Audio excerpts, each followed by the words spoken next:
And we're in there. Hello, microphone check. 1, 2. What is this? This is Talking Nets, episode 206. And the season that was is over. I feel relief, but I feel good. I feel good about where this team ended up, all things considered. You know me, and you know what I've been hoping for, and they did what I was hoping for. They made the playoffs. And the next piece of making the playoffs that I requested that these guys do is win a game. We're not going to do a playoff preview today. We're not going to talk about the X's and O's and Jimmy's and Joe's. That's coming up later in the week. We'll tell you about it. We're just going to reflect and recap and think about the season that was in Brooklyn. Talking Nets. Let's get it. Hit the music, Alex. We're doing that Brooklyn Nets talk right here on Talking Nets. Brooklyn, we go hard. Go hard. Talking Nets. Hosted by Keith McPherson, Robin Lundberg, and Hudson Flynn.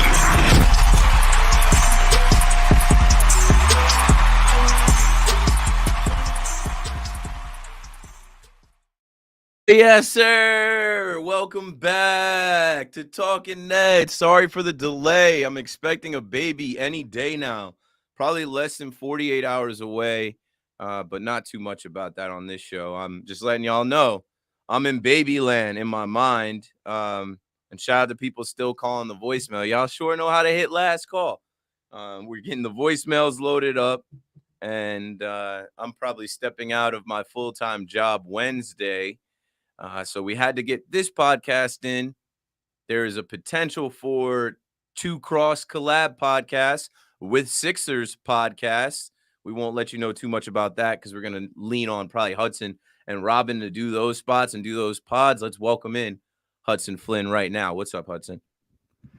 Man, I mean, it's hard to compete with the I'm about to have a kid intro, obviously. Regular life, regular stuff. Robin literally is not on this episode right now because he's on spring break with his kids. Like, he took the week off before the playoffs start to spend time with his children. I think he said he was at Sesame Place today. Like, that's where I'm headed. Shout out to ETN in the chat. Appreciate it. I see everybody in the chat. What's up? Appreciate it. Just regular stuff. Back to Hudson. Yeah, I'm happy though. I mean, after the season that was, and obviously we'll get into all the things that it was, right?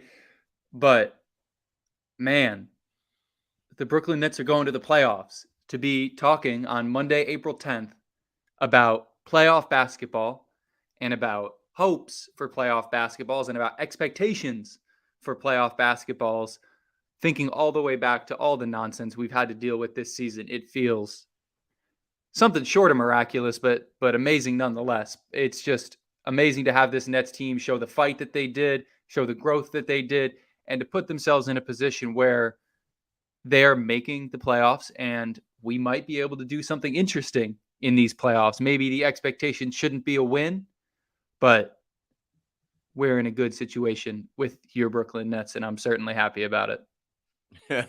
In the chat, Alex Gonzalez writes, Mikhail Nicholas McPherson coming. Nah, my wife had the name for him before we even knew about Mikal Bridges being the man in Brooklyn.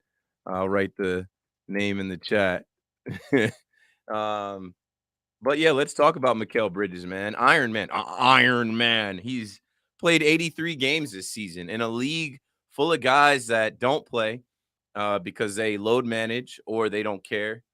In a league full of teams that tank and rest guys in the middle of the season, and we just saw this past weekend a lot of that. Mikal Bridges refuses to sit. He can't sit still. When he got traded here, the first thing that stood out about him to me was that he was uncomfortable watching that first game. I forget what game it was, but he was in Barclays Center and he was with Cam Johnson, and he was just, you could tell he was like agitated. He was like antsy because his streak got broken, or he thought potentially his streak would get broken. Alex, our producer, said it was the Bulls game. Yeah, I was actually at that Bulls game. Thought we were going to lose that Bulls game without the Twins, and they won it. But yeah, Bridges is an Iron Man. He plays 83 games this season. Obviously, because of the trade, he got an extra game in there and doesn't mess up his streak, doesn't mess up his Iron Man status. If anything, it builds on it because it's an 82 game season. He played 83, and yesterday in the game, he checked in for 4 seconds to keep his streak of 392 consecutive NBA games played alive. And that is the longest active streak in the NBA. So, I mean, I think he is the brightest spot with this team. But when you think about this season started off with Kevin Durant and Kyrie Irving and Ben Simmons as the big three in Brooklyn, right? We thought it was going to be 7, 11, 10. We thought it was going to be, okay, Kevin Durant requested a trade. He took that trade off the table, that trade request. He bought in, and Kyrie is available. No vaccination stuff, no mandate. He should be good to go. And Ben Simmons, after a year, almost 2 years of not playing, we thought he would be good to go. And look what happened. You couldn't count on any of those three guys. KD, I'll try to excuse for injury, but like he was hurt every single season as a Brooklyn Net. You couldn't count on him. He got hurt again this year. Kyrie, we don't have to go back and forth about Kyrie. I think we've said enough about Kyrie. Everybody knows about why Kyrie wasn't available. And Ben Simmons. Ben Simmons is the one stain on Sean Mark's resume for me because some of the other moves, you know, it is what it is. And I felt like he had to make the deal and trades that he did with KD and Kyrie at the time. But you know, Ben Simmons, I knew was going to be a headache. I knew he wasn't going to play. I knew if it wasn't mental health, physical health, his game just wouldn't be there anyway after missing so much time. So as I'm reflecting and I'm looking at this season that was, it's funny how we started off this year thinking KD, Kyrie, and Ben Simmons would be the new big three in Brooklyn, and it ended up being Mikal Bridges, Nick Claxton, and Spencer Dinwiddie. But it's almost impressive that with all of that collapse and how far we theoretically, from a theoretical talent standpoint, have fallen, that the majority of Nets fans, now that we've lost all of the fans who have gone to the Mavericks, who have gone to the Suns, and good riddance to them, the majority of Nets fans are happy.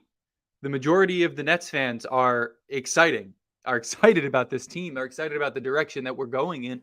And you can't beat that. You can't beat excitement around a franchise, not dread.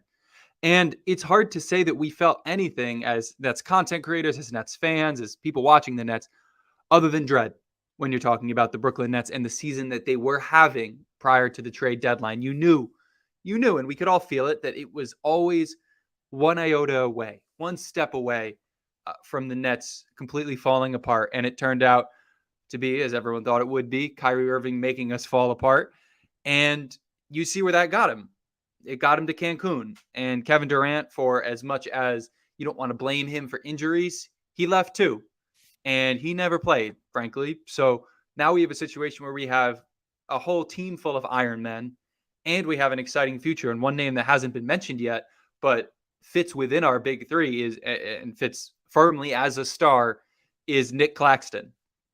And Nick Claxton's development this season has been absolutely unreal. The jump that he has shown from last season to this season, and the way that he has capitalized on all, genuinely all of the momentum he had last season and all of the hype and everything that Nets fans were feeling about him last season, he's capitalized on it. We can see the defensive switchability. We can see the mobility. We see the shot blocking.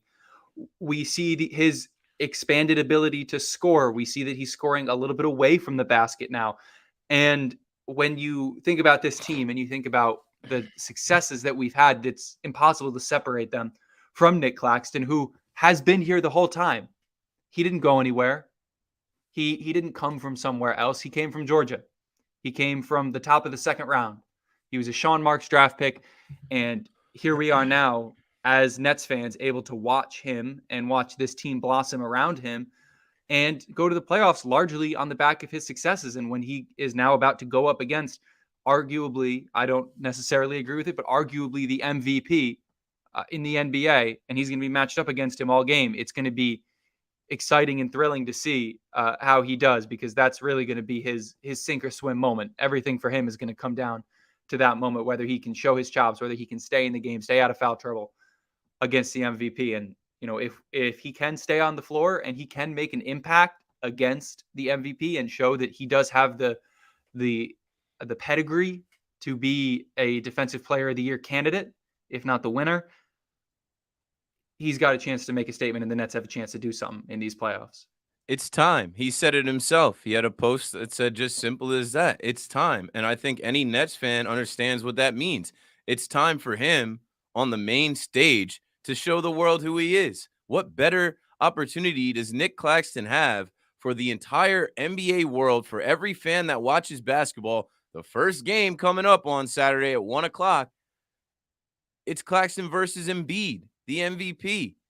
And Claxton, I think, feels a little more confident against Embiid just going off of playing this year. And I'm glad Ben Simmons isn't in the way, because it would have been Embiid versus Simmons.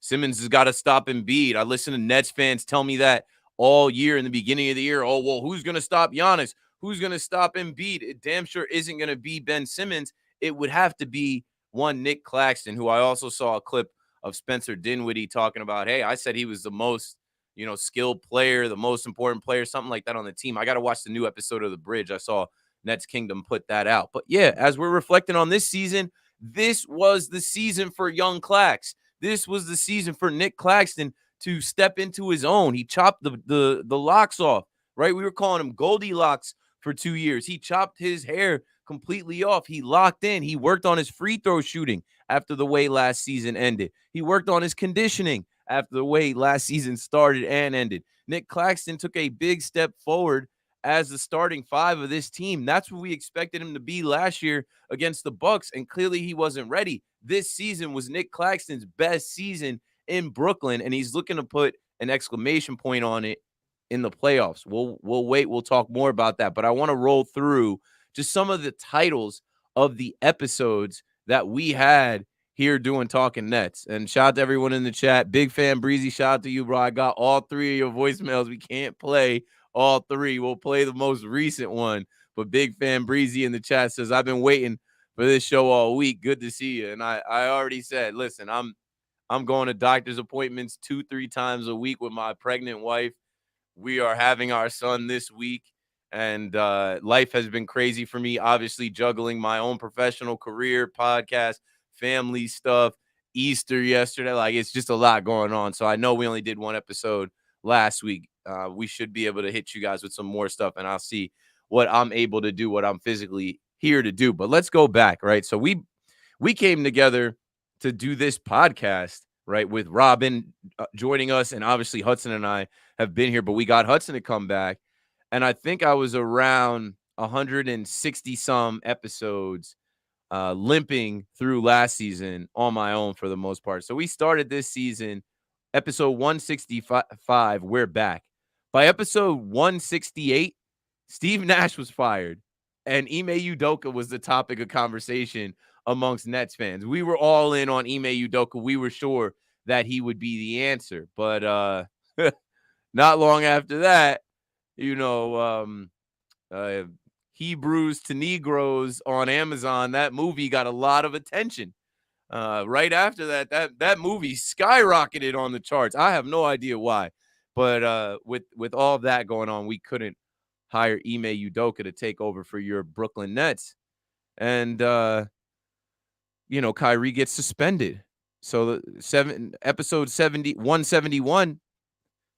Kyrie is suspended, and Nets start 1-1 on the road. So here we go, just a quick 5-6 episodes into this season, and Kyrie Irving was already out. Can't depend on him. Then it bleeds into other things. The Nets are a mess. They get blown out in Sacramento by the Kings. Nobody knew what the Kings were going to be this year. Good luck to them drawing the Warriors in the first round. But then it became the Never Know Nets. The Never Know Nets. They go on and get a win on the road. They beat the best team in the West. I forget who was the best team in the West at the time. I'm blanking on it. But as we go through the season, Ben Simmons is playing. Kyrie comes back by episode 174. We're winning again. Winning cures all by episode 175. The Nets go on a win streak. their win streak, that wasn't the big win streak. Their win streak ends, and I literally made the title of episode 176. Nets win streak ends, start another one. So then the Nets do start another one. And then in like December was when I saw somebody in the chat say, we went 18-2. Someone in the chat, let me go back to the chat and see what exactly was said, because that's a big part of the season. AJ said, we were 18-2. Kyrie broke the ban up, and now he's not going to the playoffs. Yeah. So you did all that for what? You broke up a contender with Kevin Durant on the team. And you had KD, you had a good flow going. You actually had a coach. They got rid of Nash, and you decided, since you weren't getting your 4-year, $200 million max contract deal right then and there, that you would, try and force the Nets' hand come trade deadline time. So now we're in like December, late December, and I have an episode 177. No one's talking Nets now. That's because we're on this like win streak. Nets win 6 in a row. By episode 179, 180, Nets smoke the Warriors. We're ready to face the Bucks. Now we're in third place by episode 181. Nets put the league on notice with the 12-game heater, episode 182. And that 12-game win streak happened when the Nets were going 18-2 during that time. All was well in Nets world. All Nets fans were thinking, okay, this is the year we're all in. KD and Kyrie are doing what they're supposed to do. We've got a coach. They're putting the league on notice. We're all right. But nah, there's always trouble in paradise, it seems. The never know Nets, right? And the Nets almost beat the Sixers without KD, episode 187. Remember that, because that is a important game. And I know Doc Rivers, I think, mentioned that too. That's an important game when you think about this team. Without KD, there were some guys that will be playing on the floor that went out there and handled business. So Nets go 9-0 against the Knicks. Right after that, 118. Remember how great Kyrie was, lighting up the Knicks in Barclays Center. Everybody's talking about how great Kyrie is. Oh, they got to sign him. They got to give him an extension, all of that. And right after that, we go to TD Garden and get smoked by the Celtics for our 10th straight loss to the Celtics. That would actually end up being Kyrie's last game with the Brooklyn Nets. You went out sad. That's how you went out. So then we hit an emergency pod right after that pod, 190. Kyrie Irving requests a trade. 191, Kyrie Irving is traded to the Mavs. 192, the Nets trade Kyrie to the Suns. Those are our best performing episodes. All of those were streamed by over 1,000 people.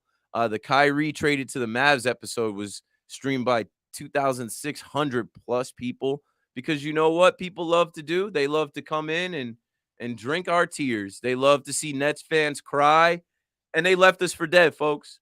That's what the whole point of this episode is, to recap and reflect on the season that was. A lot of our own fans left us for dead. A lot of our own fans left. Stands, we filtered them out. I remember saying on one of the episodes, you hear that? Listen closely. That's the sound of the Nets stands filtering out and leaving only Nets fans. This Nets world has been built. It didn't look great, right? All-Star break. We hit the All-Star break. We do the crossover pod with Nets Kingdom. We do the crossover pod with Locked On Nets. And coming out, it didn't look good. Episode 197 did not look good. Not looking good for the Nets. I think we lost 4 coming out of the All-Star break. But then they figured it out. The Never Know Nets are back, episode 198.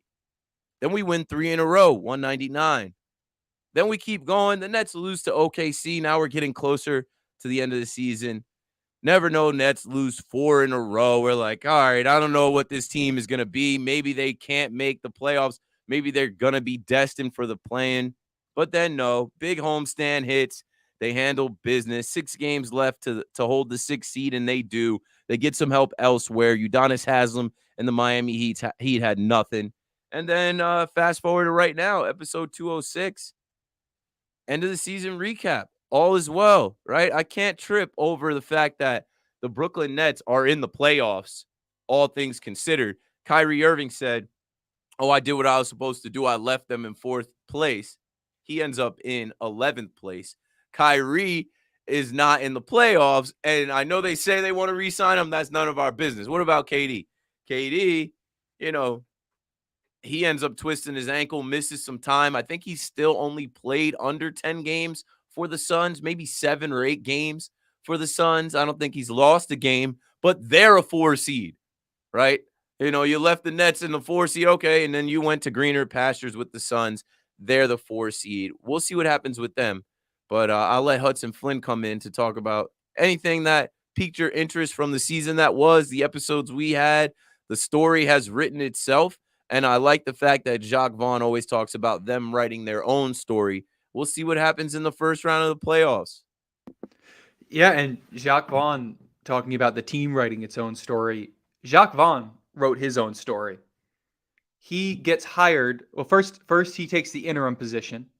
After we fire Steve Nash, he's back in the interim position where he was all those years ago in the bubble. And that time around, the Nets went the Hollywood route. They signed the Hall of Famer Steve Nash for his first head coaching gig. We all know how that went. Jacques Vaughn sticks around, stays with the team, becomes the highest paid assistant in the NBA, at least for a time. And now he's back. Now he's the head coach. Now he has the reins. Now he has the control. But he has the control over a different team. A team that does not have championship expectations. A team that did not have Kevin Durant and Kyrie Irving for the entirety of the season.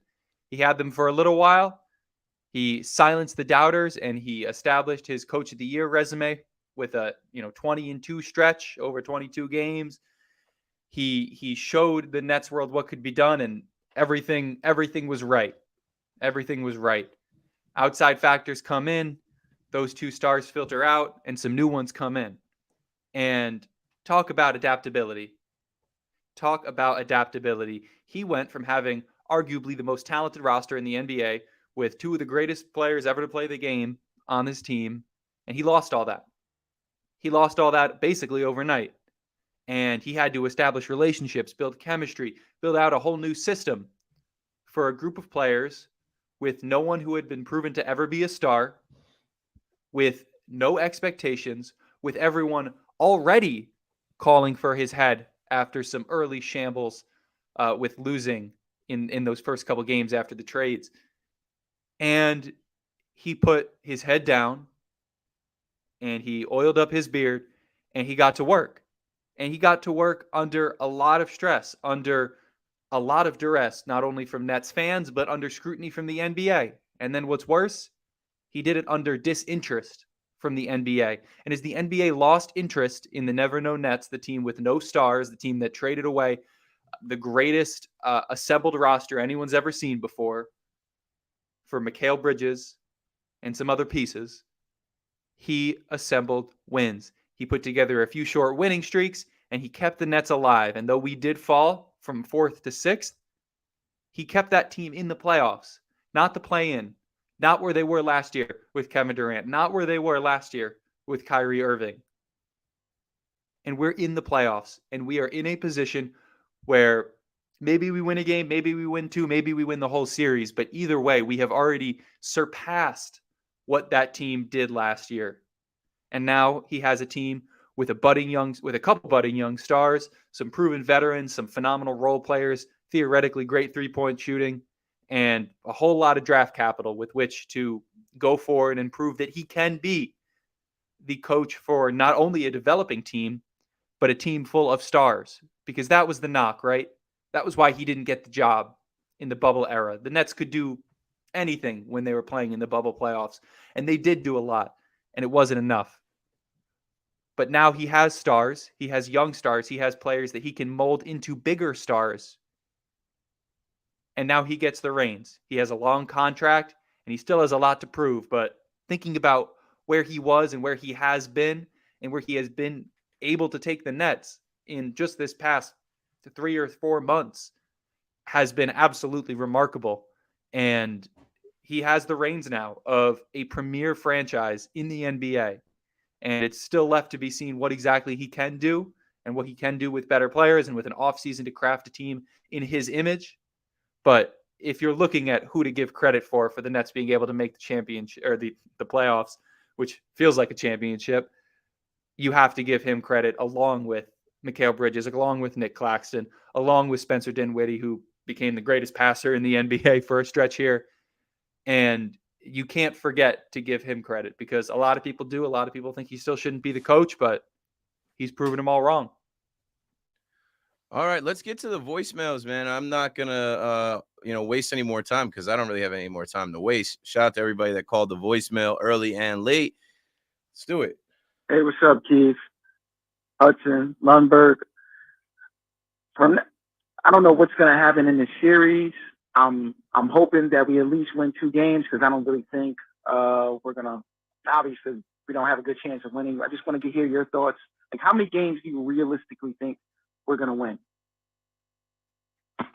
That's a simple voicemail. I think we get at least 1, and that is where I set the bar. Don't get swept. If you don't get swept, then you've done better than KD and Kyrie in their last full season as Brooklyn Nets. So we'll take that as progress no matter who's in the jerseys. Realistically, no one is betting the Nets. I think I saw that Philly is minus 1,000 to come out of this series, and they're supposed to. They have the most likely to be MVP in Embiid. They have a former MVP in Harden. They have a bunch of role players that are solid guys, and they have a all-time coach. They're not supposed to lose to the makeshift Brooklyn Nets. We win that first game, though, Keith. Anything can happen. Yeah, I know how these series go. You flip that series on its head. You got a couple players with a history of getting rattled. We did it before the whole KD Kyrie era, right? We took that first game, and a lot of us Nets fans were thinking, oh, we got a series. I think, these guys are going to learn from that, right? Spencer Dinwiddie was with that group. I'm sure he learned from that. And there is some guys on this team like Dorian Finney-Smith who played with the Mavs in the playoffs on top of Spencer. Cam Johnson and Mikal Bridges with the Suns. It's not like they're inexperienced guys. Like, there are guys that have been in some battles before. So I'm excited for the series, but we are going to have another episode, maybe 2 episodes, previewing the playoff matchup. This is kind of just reflect and recap on the season that was. I believe the Nets finished with a better record than they had last year, and they finished with the 6th seed and not in the play-in tournament 7th seed. So it's progress. I get it. The superstar era is over, but good. What a relief. What up, boys? This is Rahala, man. What's going on? I'm going to keep this short and sweet because I'm at the dentist about to get my teeth pulled out. But anyway, I just got to say, the Nets, loving the season. I'm proud of my boys, despite everything, despite having the head coach being changed midseason, having KD and Kyrie being traded, and having new pieces and looking like we're about to go on tank mode and all, but we got it together last minute and able to secure the 6th seed, already have a better record than last year. In the playoffs, not in the play-in, playing with house money and seeing how the future goes, which is looking bright. I'm good. Doesn't matter what happens with the Sixers. Hopefully we'll get a game or 2 or win the series, but it is what it is. But I'm feeling good about these Nets. Let's freaking go. All right, guys, I'll holler at you. Good perspective. Good way to feel. You should feel excited about these Nets going in the playoffs. They're playing with house money. They have nothing to lose. House money is right. I mean, why not? Why not throw a $10 flyer on the Nets to win the series? Why not make that money back? Why not have some hope? Why not be excited after everything we've seen? They've proven us wrong before. Let them prove the world. Everyone, let them prove everybody wrong again. Why not? Why not? That should be our tagline. Shock the world. #Nets world. Shock the world. You never know, right? Embiid is suspect. Harden is suspect. Doc Rivers is suspect. We know their history. We're not going to go in there and bow to them either, right? Nets fans are going to make the trip. The Brooklyn Brigade is planning a trip. I'm almost positive of that. And you can make that ride right down 95 to Wells Fargo Center and go root on your team.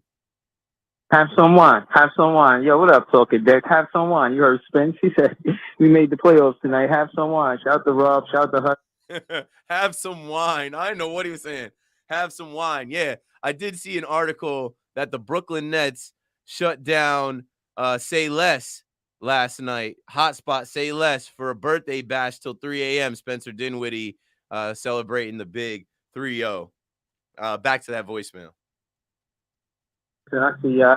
Listen, yo, Keith Pete, we gonna make noise over there in Philly. I think we still at first game.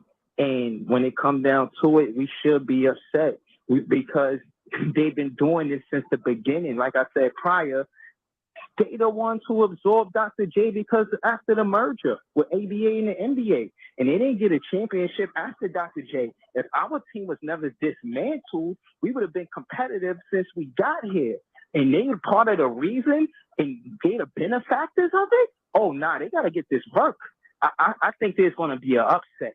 I feel it.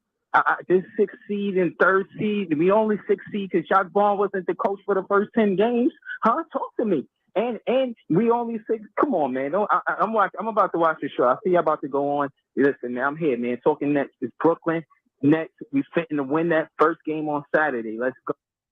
All right, that's Big Fan Breezy. And yeah, there's a lot of history. There's a lot of storylines between Brooklyn, New Jersey, and Philly. And I think that all makes for a good series, right? Let's hopefully take it 6 games, 7 games. Let's make it interesting. That's all. That's all I I think want. it will be. And like, I'm not saying that because I'm a Homer Nets fan. I'm saying that because, like, what I just said to you, some of these guys are suspect. Some of these guys aren't proven. There's a lot of weight on Embiid. You're the MVP, right? You're the MVP. Everybody's saying it. Well, go out there and play like the MVP. It's a regular season award. But now you've got that MVP talk on your shoulders. You have to go out there and score 50. Can you do that against Nick Claxton and Dorian Finney-Smith and whoever else is helping? I don't know. James Harden. This is a team that you limped on one leg and you helped in the playoffs just 2 seasons ago. Then you quit on last season. Now let's see what you have in the playoffs. You don't have that much time. You don't have a ring. We've seen you come up short. What's the deal? Doc Rivers, we've seen you blow leads. We've seen teams that you've coached that were supposed to run through the playoffs come up short. Let's see it. Let's play Big Fan Breezy's second voicemail. I'll give you 2. Yeah, one last thing. I know I just called. I know I just called talking that, but I just want to say this last thing.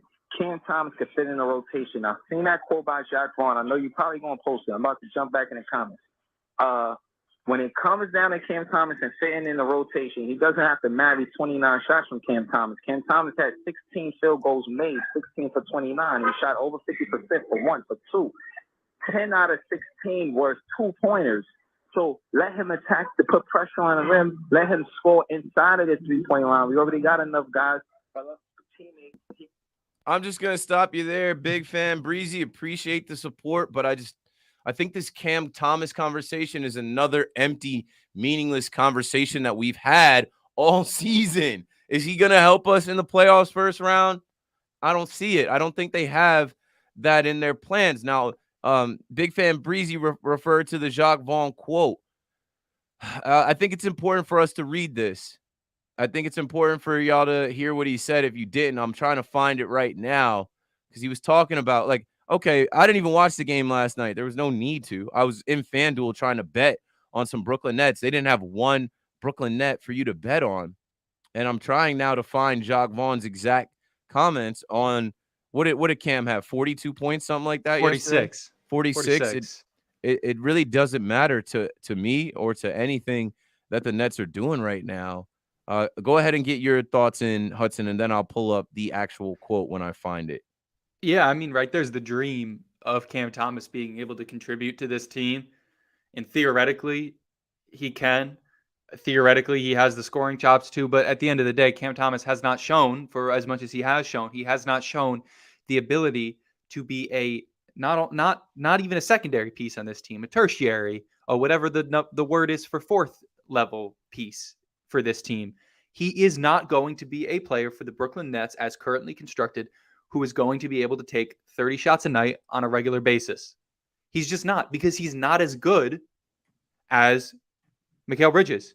He's just not as good, not as polished as Spencer Dinwiddie. And if he can figure out how to fit into the Nets rotation and to be a rotational player, then we'll talk. Then we'll see. Because there's a reason that Dorian Finney-Smith starts for the Nets and Cam Thomas doesn't.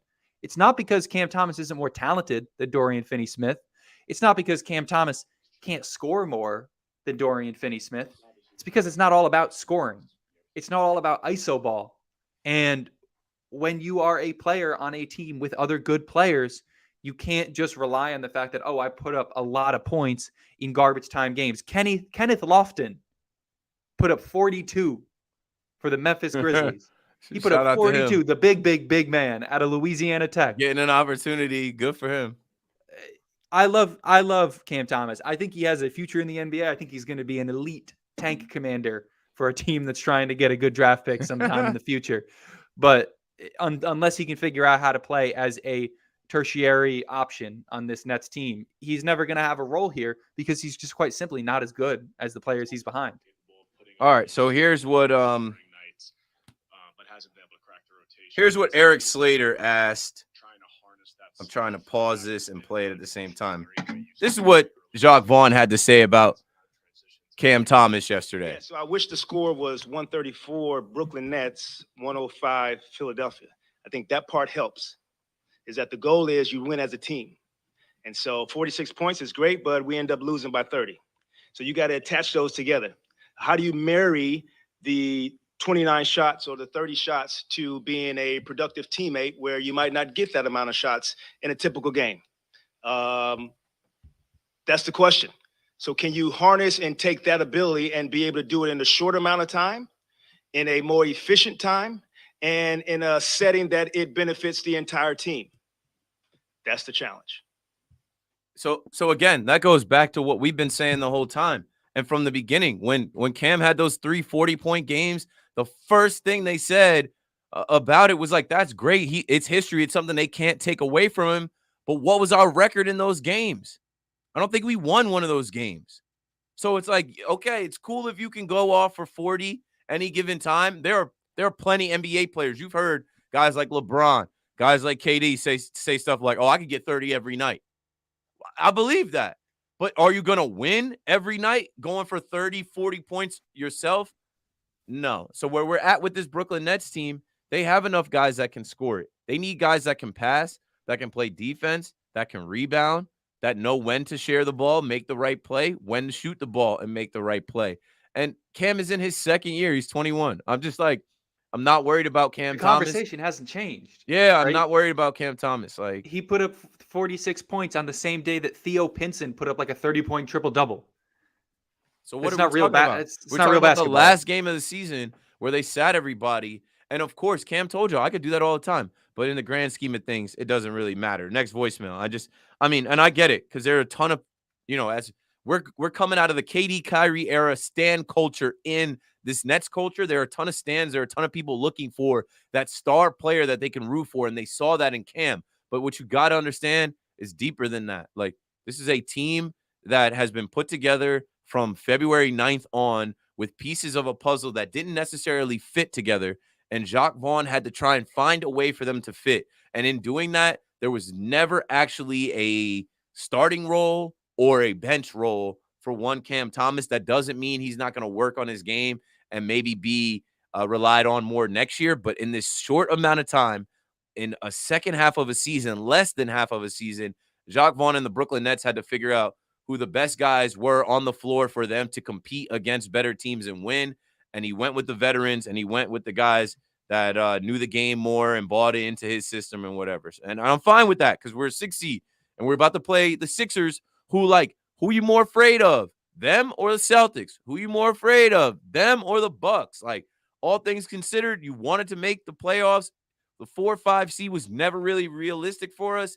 In the 6 seed, going to face Philly, where the Nets have played tough, where our fans can also get into the building against the Sixers club that has had some shaky seasons, and their fans know it. They've come up short. They can come up short again. I don't expect the Nets to beat them in a series, but I do expect the Nets to make that series interesting and fun for everyone to watch. Yo, what's up, y'all? Hope everybody doing well. Playoffs. We got the Sixers up next. And let me just say this. If we win this series, that entire Sixers team is gone. I would love for the Nets to be the team to take the Sixers down and take Harden down, take Embiid down. After all the trash talk over all these seasons, let's get it done. Let's go Nets. Hey, Alex, flash the bracket for us when you get a chance, my friend.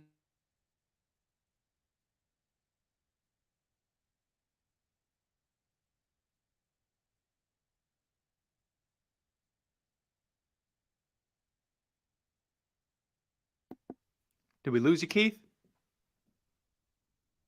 Keith's on mute. I was on mute. I'm sorry. So I'm saying, the way it shakes out, right? I said, who you afraid of more? Boston, they swept us last year. They had 10 games in a row. Sure. If the Nets somehow beat the Sixers, they're most likely going to meet Boston. I saw some people saying, like, oh, Boston doesn't want smoke with Miami in the first round. Please. Like, Boston is gladly taking on Miami or Atlanta, whoever comes out of it, most likely Miami. I am not, and again, I will repeat this.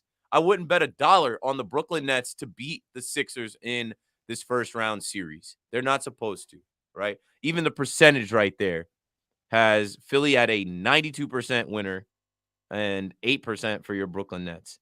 But what I'm saying is anything can happen. If you take that first game, which is vital, then you start making people a little worried.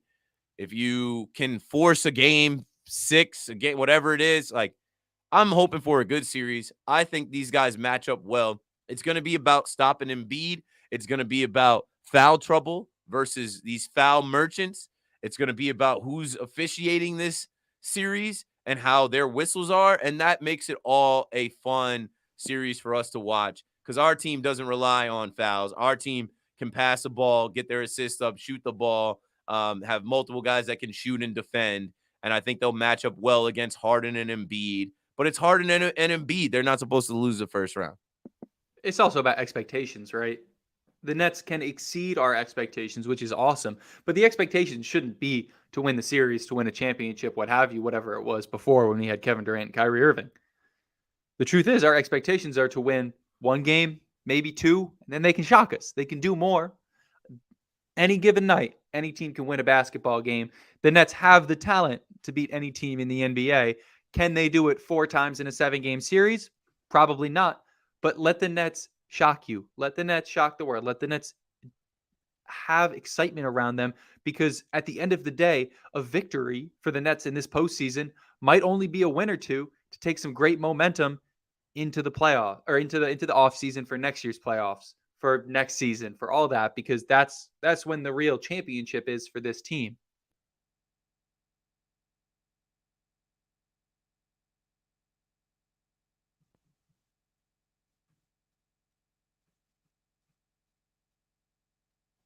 Did we lose Hudson?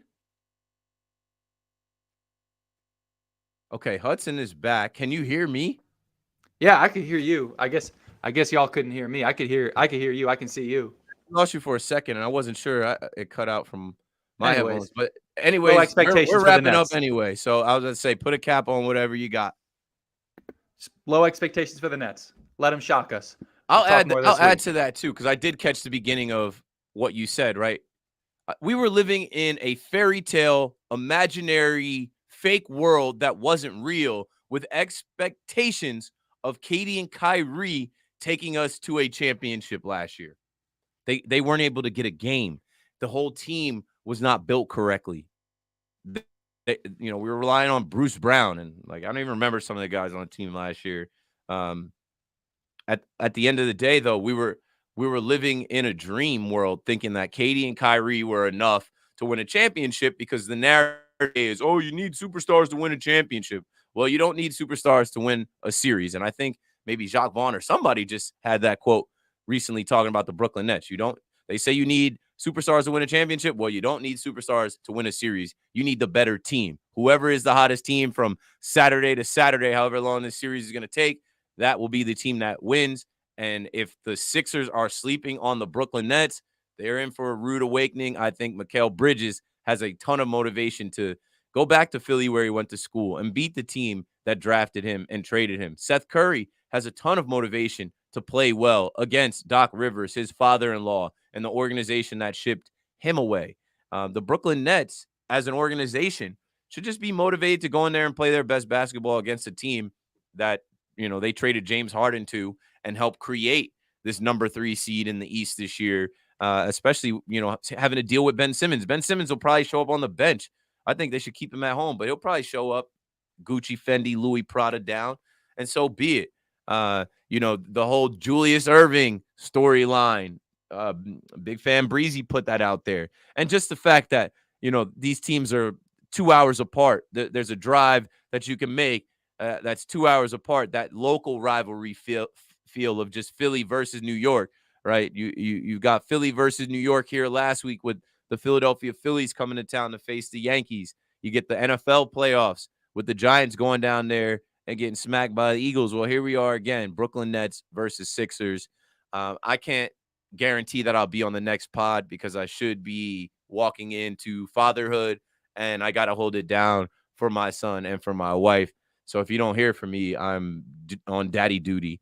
But Robin will be back, Hudson will be back, and we are trying to put together 2 collab pods with 2 Sixers podcasts previewing and talking about the series this week. So there should be 2 more episodes. Maybe they're not going to be on this YouTube right away or whatever, but we'll figure all of that out. Hit like if you're in the chat on your way out. Thanks for pulling up. Make sure you guys are subscribed to the podcast if you're not already. Write us a review, leave 5 stars. Make sure you follow us on Twitter, Instagram, Facebook, wherever else you can find Talking Nets. I think we have a Twitch channel as well.